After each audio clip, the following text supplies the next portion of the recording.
আগামী 23শে মে অর্থাৎ 9ই জ্যৈষ্ঠ পড়েছে এবছরের বুদ্ধ পূর্ণিমা বা বৈশাখী পূর্ণিমা। আপনারা কি জানেন এবছরের বুদ্ধ পূর্ণিমায় আছে দুর্লভ শুভযোগ? মা লক্ষ্মীর আশীর্বাদে চমকাবে আপনার ভাগ্য, দুহাত ভরে আসবে টাকা যদি করতে পারেন এই কয়েকটি কাজ। হরে কৃষ্ণ বন্ধুরা, ব্লগার নমি চ্যানেলের পক্ষ থেকে আপনাদের সবাইকে আরও একবার স্বাগত। আজকের ভিডিওটি খুবই স্পেশাল হতে চলেছে। আপনাদের কাছে অনুরোধ, ভিডিওটি সবাই মন দিয়ে দেখবেন। চলুন তাহলে শুরু করা যাক।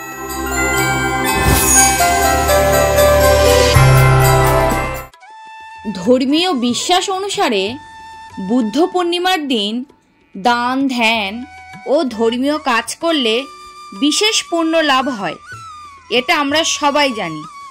তবে এবছরের বুদ্ধ পূর্ণিমার তিথি এতটাই শুভ যে যদি এই দিন আপনার বাড়িতে বিশেষ কয়েকটি জিনিস আনতে পারেন, তাহলে আপনার ভাগ্যলক্ষ্মী আরও বেশি সুপ্রসন্ন হবে বলে জ্যোতিষীদের বিশ্বাস।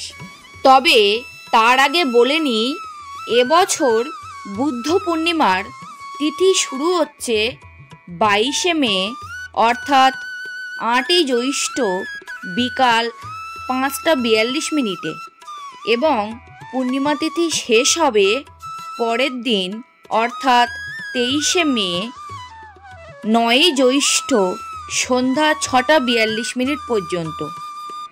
উদয় তিথি অনুসারে পূর্ণিমা তিথির উপবাস শুধুমাত্র 23শে মে অর্থাৎ 9ই জ্যৈষ্ঠ পালন করা হবে।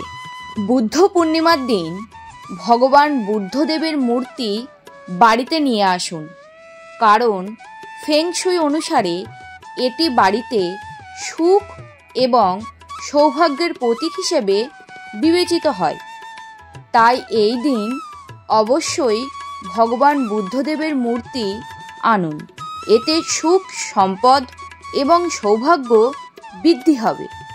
শ্রীযন্ত্রে মা লক্ষ্মী দেবী বসবাস করেন, তাই এই বুদ্ধ পূর্ণিমার শুভ দিনে একটি শ্রীযন্ত্র বাড়িতে আনলে ধনসম্পদ উপচে পড়বে আপনার সংসারে। বুদ্ধ পূর্ণিমার দিন একটি পিতলের হাতি বাড়িতে আনা খুবই শুভ বলে মনে করা হয়। এমনটা বিশ্বাস করা হয় যে বুদ্ধ পূর্ণিমার দিন একটি পিতলের হাতি বাড়িতে আনা হলে তা ঘর থেকে দারিদ্র দূর করে এবং পরিবারে শান্তি, ধনসম্পদ ও সমৃদ্ধি আসে। বুদ্ধ পূর্ণিমার দিনে বাড়িতে সোনা বা রূপার মুদ্রা আনলে মা লক্ষ্মী দেবী খুবই খুশি হন। বিশ্বাস অনুসারে বুদ্ধ পূর্ণিমার দিন একটি রূপার মুদ্রা ঘরে আনলে মা লক্ষ্মী দেবী এবং ভগবান গণেশের বিশেষ আশীর্বাদ পাওয়া যায়। তাহলে বন্ধুরা, আজকের ভিডিওতে যে 4টি উপায়ের কথা বলা হলো তার প্রত্যেকটি অত্যন্ত কার্যকরী।